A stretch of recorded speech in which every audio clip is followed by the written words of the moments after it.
everyone, after a long time I am back here with you. So today is very important topic we are going to discuss, that is the intravenous fluid. So I have taken some intravenous fluid that I have to discuss with you. जो intravenous fluid होता है हम लोग सबसे पहले पढ़ते हैं कि इंट्रावेनस फ्लूइड होता क्या है. सो इंट्रावेनस जो वेन्स में हम लोग देते हैं फ्लूइड को, उसको हम लोग बोलते हैं इंट्रावेनस फ्लूइड. तो इंट्रावेनस फ्लूइड हम लोग डायरेक्टली वेन्स में इंजेक्ट करते हैं. सो बहुत टाइप्स के ऐसे फ्लूइड्स होते हैं जिनको हम डायरेक्ट ब्लड में देते हैं. ओके, जैसे कि आप देख सकते हो यहाँ आरएल है, D5 है, D10 होता है, D25 होता है, DNS है, NS है एंड हमारे पास यहाँ पे मैनिटॉल है. तो हम लोग पढ़ने वाले हैं कि इसके क्या क्या यूजेस होते हैं, क्या क्या एडवांटेज होते हैं, क्या क्या डिसएडवांटेज होते हैं और हम लोग उसका यूज कैसे कर सकते हैं और कब कर सकते हैं. ओके, सो हम लोग एक एक करके डिस्कस करते हैं. सबसे पहले हम लोग डिस्कस करते हैं NS के बारे में. आप लोगों ने नाम सुना होगा NS, मीन्स कि इसमें NaCl होता है जिसमें कि हमारा सोडियम क्लोराइड पाया जाता है. इसमें 0.5% NaCl का मतलब होता है इसमें कि 0.5% जो है 100 ml में 0.5% हमारा NaCl है. ओके, इसका हम लोग यूज़ कहाँ करते हैं? तो NaCl का यूज़ मेनली हम लोग डिहाइड्रेशन के टाइम पे करते हैं. और हम कह सकते हैं कि किसी भी इंजेक्शन को डाइल्यूट करना होता है, जैसे कि अगर उसका कंसंट्रेशन कम करना होता है तो हम लोग NS में डाइल्यूट करके देते हैं, राइट. तो जब वाटर के बैलेंस को मेंटेन करने के लिए भी नेक्स्ट आता है DNS. जब इसका आप लोग पैक देखोगे तो यहाँ पे लिखा होगा sodium chloride and dextrose, means कि इसमें सोडियम क्लोराइड के साथ साथ डेक्सट्रोज भी है, जिसमें कि 0.9% इसमें सोडियम है और 5% इसमें डेक्सट्रोज है. जो आप लोग यहाँ पे 100 ml देखोगे कि 100 ml contains sodium chloride and dextrose anhydrous, ये इसमें रहता है. ओके, इसको हम लोग कब देते हैं? डेक्सट्रोज का क्या यूज है? तो इसको हम लोग हाइपोटेंशन में दे सकते हैं. जब पेशेंट का बीपी कम होने के केस में हम इसको दे सकते हैं, क्योंकि इसमें NaCl है तो इसको हम लोग हाइपोटेंशन के केस में दे सकते हैं. डिहाइड्रेशन के केस में भी इसको दिया जा सकता है और कभी कभी हम लोग शॉक के ट्रीटमेंट में इसको दे सकते हैं और एक्सीडेंटल केस में भी हम लोग इसको दे सकते हैं. किसको? DNS को. इसमें सोडियम क्लोराइड प्लस इसमें हमारा डेक्सट्रोज दोनों आएगा, तो इसलिए हम लोग इसको डेक्सट्रोज को DNS को इंजेक्ट कर सकते हैं. नेक्स्ट हमारा आता है RL.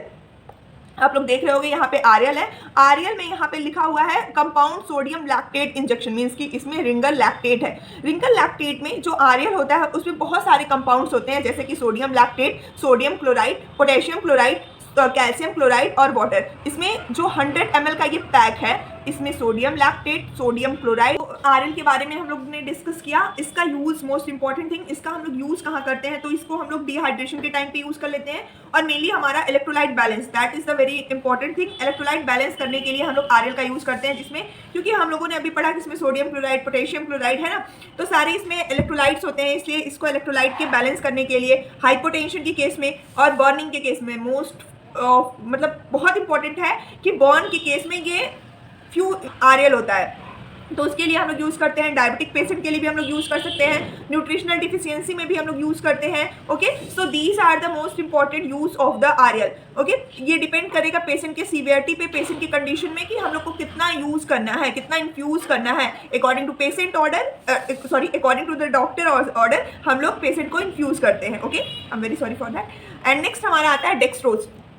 ये देखिए, ये डेक्सट्रोज है. डेक्सट्रोज के यहाँ पे D5 होता है, कुछ D10 होता है, D25 होता है. इस तरह से कि D10, 5, 25 ये क्या होता है? मीन्स कि ये 5 है. इट मीन्स कि बताता है कि इसमें 5 ग्राम जो है वो डेक्सट्रोज है. मीन्स कि ये अगर हमारा 500 ml का बॉटल है तो 500 ml की बॉटल में 5 ग्राम डेक्सट्रोज है. अगर D25 है तो मीन्स कि 25 ग्राम डेक्सट्रोज है. अगर D10 है तो 10 ग्राम इसमें डेक्सट्रोज पड़ा हुआ है. ओके, ये बताता है. तो इसमें कुछ और इलेक्ट्रोलाइट्स नहीं होते हैं, इसमें बस डेक्सट्रोज होता है. जैसे कि हम लोग पढ़ते हैं ना कि शुगर के बहुत सारे फॉर्म होते हैं, ग्लूकोज, डेक्सट्रोज, तो वैसे ही डेक्सट्रोज है. इसको हम लोग यूज़ कहाँ करते हैं? तो डिहाइड्रेशन में हम किसी भी इंट्रावेनस फ्लूइड का यूज़ कर सकते हैं. और डिहाइड्रेशन में, वीकनेस में, डिजीनेस में इसको हम लोग यूज़ करते हैं। और लेकिन तो इसका हम जिस पेशेंट को हम लोग इंसुलिन दे रहे हैं, इंसुलिन अगर हम पेशेंट को दे रहे हैं तो वहाँ पे हम लोग डेक्सट्रोज नहीं देंगे। डेक्सट्रोज क्यों नहीं देंगे? क्योंकि this is also a form of the sugar. तो हम लोग को जिस डायबिटिक पेशेंट को हम लोग को शुगर नहीं देना होता है, तो अगर हम लोग डेक्सट्रोज देते हैं तो ये कंडीशन क्रिटिकल बना देगा, इसलिए हम लोग को डेक्सट्रोज नहीं देता है। नेक्स्ट हम डिस्कस करेंगे, ये है हमारा मैनिटॉल, जो आप देख सकते हैं ये मैनिटॉल है। मैनिटॉल क्या करता है कि इसमें हम लोग डायरेक्ट सॉल्यूशन मैनिटॉल का हम लोग दे देते हैं।